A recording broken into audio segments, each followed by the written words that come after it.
Hi guys, it's Tuesday, September the 25th at 8:24 in the evening. Don't let the lighting fool you. The lights are all off in my room, except for the laptop, which is on dimmed mode, whatever you want to call it. Just a heads up, Mama and Baby, my Campbells, are in here, and Snowball and Patches are in here. They're my Russian Winter Whites. Tomorrow morning after I get home from work, I work 5 a.m. to 9 a.m. So, I'm going to be moving Mama probably to here. And then Snowball and Patches, because they're a little more friendlier than Mama. Mama bites. Mama does bite. I'm going to be putting them up there. And Nibbles will be coming down here. And this guy that's over here is going to go down here. My Robos. Or maybe yeah, that's probably what I'm going to do. Anyway, sorry. The reason is because I strongly now believe that Mama really is pregnant. She's really fat. I won't open the bin right now because I don't want to disturb her. And Snowball has been no-show all day. I mean, for all I know, she probably gave birth already. I don't know if she is pregnant. But she is really fluffy, so it's really hard to tell if even... I mean, some hamsters don't show, but even if she was, I wouldn't know. Because this will be my first dwarf pregnancy, so I have nothing to base my assessment on. So it's all guesswork right now until the first one. And I'm very hoping that I can video it. So if I notice that she is indeed very fat tomorrow, I will actually be moving them to here so that I can video them as soon as they pup. And I'll probably be taking away the house if possible, because the house isn't very good for them to pup in anyway, because it's very confined quarters. So the stench of the birth will be, and it'll get into the bricks, the Lego bricks and stuff, so you really don't want that. So they'll probably be given igloos. And if necessary, I will run out and go buy some igloos. But, I do have a little tiny ecotrition hideaway thing too. But it doesn't offer very much protection, if you ask me. It's kind of like hollowed on both ends and with a hole in the middle. It's the one I use for my Syrians. But anyway, tomorrow they'll be moving. And they will be in those areas at least for a bare minimum of 2 more weeks, because just to make sure they're not pregnant. But I have not seen mating anymore, which is why I believe she's pregnant.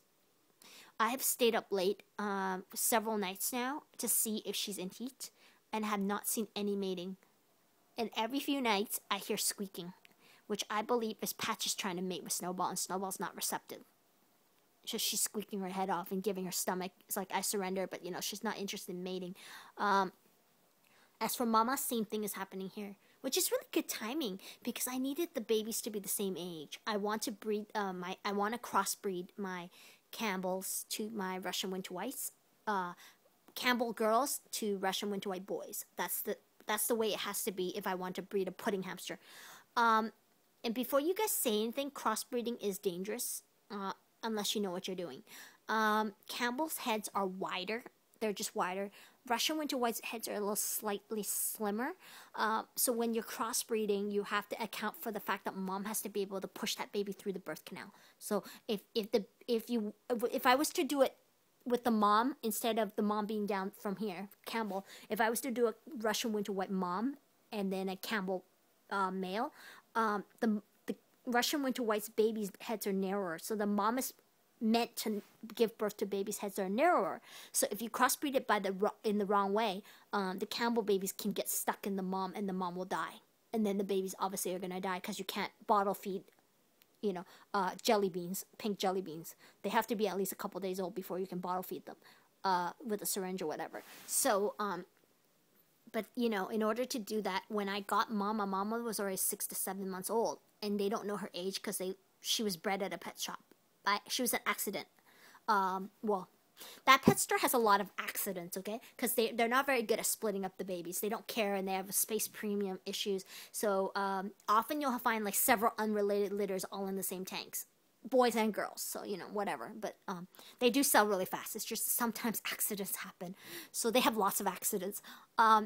I've never had any accidents, okay, with my hamsters, but that's because I make sure I have enough bins on standby. So the moment these guys pup, if they do pup together, I will run out to Walmart immediately after I film the pupping, I will run out to Walmart and buy bins. And if I can't run to Walmart, I'll run to my store, which is only 10 minutes by bus, and buy bins. I'll pay the extra $10 if I have to. But I will not risk a population boom, obviously. Uncontrolled ones, that is. Controlled ones are okay, you know, especially if you know what you're doing with the babies. In my case, I have an agreement with the pet store. They'll take it off my hands. But they're not going to take a population boom off your hand. So if you screw up and, you know, leave the babies together too long, they're not going to deal with that. You're going to have a really hard time because where I live, there's only 3 local pet stores, and one of them won't take any babies of any kind. They don't take outside of the source that they get it from, and they get it from their own, I think they, PetSmart. They don't take any babies off your hand. The only other one is PJ and Pet Habitat. And PJ, they only want the girls. So you still have to have a second pet store that's willing to take the other. But they don't want just one gender. So my best choice is Pet Habitat because they'll take boys and girls. And it saves me a trip. So I will probably be removing the house if I find out they're pregnant for real. I will be checking Snowball tomorrow with oven mitts. I will take an oven mitt. I will scoop her up with an igloo. I will put her on a glove and so she doesn't bite me. And I'm going to wear, they're like mitts that you put on for when you, to exfoliate. No, not to exfoliate, sorry. It's the kind that you use when you want to put moisturizers on your hand and leave it on overnight and you slip this glove on. You can find it in the bath and beauty section of the stores or usually in cosmetics. It's just a fabric glove. So what I'm going to do is I'm going to put that on and then I'm going to put a latex, not latex, but latex-free glove on, and I'm going to see if I feel movement. I'm going to check her for pregnancy tomorrow. That's if she's cooperative. I don't want to freak her out, and she's very bitey sometimes. Sometimes she's a saint. Sometimes she's a saint. Mama, on the other hand, will probably be all oven mitt, but I don't think I need to check her. I'm pretty certain she is pregnant, without a doubt, because she has gained so much weight. It's not even funny. I mean, she's like this big. Okay, this is half the size of her body I'm talking about. So imagine the other half. So she's like a good size. Think of a little smaller than an English muffin. You know, the kind you get at McDonald's. Okay, when she's sitting. So she's very fat. And I have not looked enough to see if she's got movement. But tomorrow I will be checking for that. I will make a video on that as soon as I know. Obviously, because of the way I pair them, I didn't observe their mating. So I'm not 100% sure when they're popping, if they do. So it'll be a complete surprise. It is my hope, my sincere hope, to catch it on video. But because I did not observe when they stopped mating, I do not know when the babies are coming. So I could go home, go to work tomorrow, and because I work 5 a.m., I'll be at the door by 4:50. I could end up coming home after work and finding babies. So, because my hamster, she doesn't mate until after midnight. That's a given. Like I've observed every time she mated, it never started at sundown. Like the online websites say, she starts going into heat after midnight. A few minutes after midnight. She's very on time. So that's why I've stayed up for the past few days past midnight. I set an alarm and I woke up for midnight and there was no mating. So I know for a fact that she's not in heat anymore. So she is pregnant. It's just whether she miscarries or she delivers. There's only 2 options. But since she's getting so fat, and she's gotten so fat too, there's only one option. Is either they're going to deliver safely or something's going to go wrong. As soon as they pop, I will hopefully be able to count the babies.